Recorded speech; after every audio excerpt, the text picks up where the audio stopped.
Begini Tur, Pak D cerita sedikit sejarah Mahabharata. Alkisah pencarian Wahyu Cakraningrat oleh Raden Abimanyu, putra Arjuna, Raden Lesmana, Mandrakusuma, putra mahkota kerajaan Hastina, dan Raden Sombo, putra Prabu Kresna. Dalam hati saya begitu mendengar kakak sepupu saya ngomong begitu, saya bilang, here we go. Sang Pak D mulai cerita hal yang menyamakan situasi dengan anak remaja di depannya ini, yaitu kebetulan anak saya. Dia melakukan framing communication. Sang Pak D melanjutkan kisahnya. Ketiganya sama-sama berambisi menjadi raja. Untuk itu mereka harus bertarung dan mendapat gelar Wahyu Cakraningrat. Namun, mendapat Wahyu Cakraningrat tidaklah mudah karena sejumlah syarat harus dipenuhi agar Wahyu Cakraningrat itu majing atau sejiwa dengan satria terpilih. Adapun syarat yang harus dipenuhi adalah mampu handayani atau berbuat baik kepada rakyat, berpegang pada kejujuran, mampu memberikan teladan, mampu memberikan rasa tentram kepada rakyat, mampu memberi kasih sayang kepada rakyat, mampu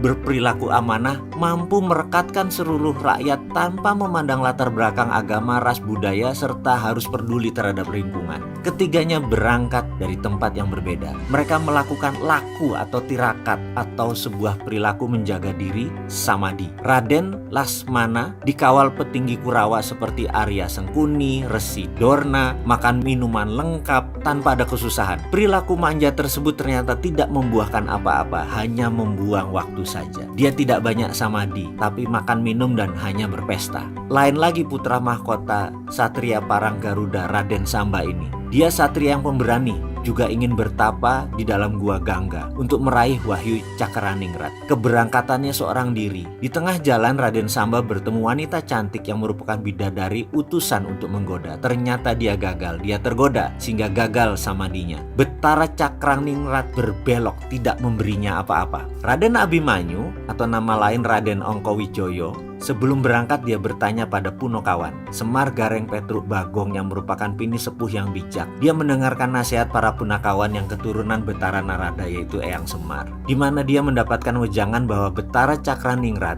selalu mencari kurungan kencana yang bersih lahir batin, yang cerdas, tahan godaan, yang tahan fitnahan, yang sepi ing pamrih rame ing gawe, berbudi luhur, jujur, dapat dipercaya, mempunyai kesabaran tinggi, dan kepekaan sosial yang tinggi. Wahyu Cakraningrat adalah hanya untuk orang yang gigih. Itulah yang dilakukan Abimanyu, yang akhirnya dia dapatkan kurungan kencana itu. Karena wahyunya itulah akhirnya dia jadi Raja Hastina, Raja Amarta, Raja Indraprasta, semua disatukan di bawah Panji sang Raja Putra Abimanyu setelah perang Baratayuda berakhir bernama Parikesit. Begitu kira-kira cerita wayang singkatnya Mas Fatur. Mudah-mudahan kamu paham dongeng Pak D ini. Kemudian Fatur menjawab, jadi aku nanti merantau itu untuk mencari kurungan kencana ya Pak D, agar Wahyu Cakraningrat dapat dipegang atau dipunyai. Untuk mendapatkannya kita harus gigih, gitu kan Pak D? Kira-kira ngono Tur. Jadi nanti kamu sadar bahwa apa yang kamu geluti dengan gigih, kamu pasti kaya Tur. Percaya omongan Pak D. Kuncinya apa? Pak D bertanya lagi dengan singkat, yang dijawab dengan singkat juga oleh Fatur.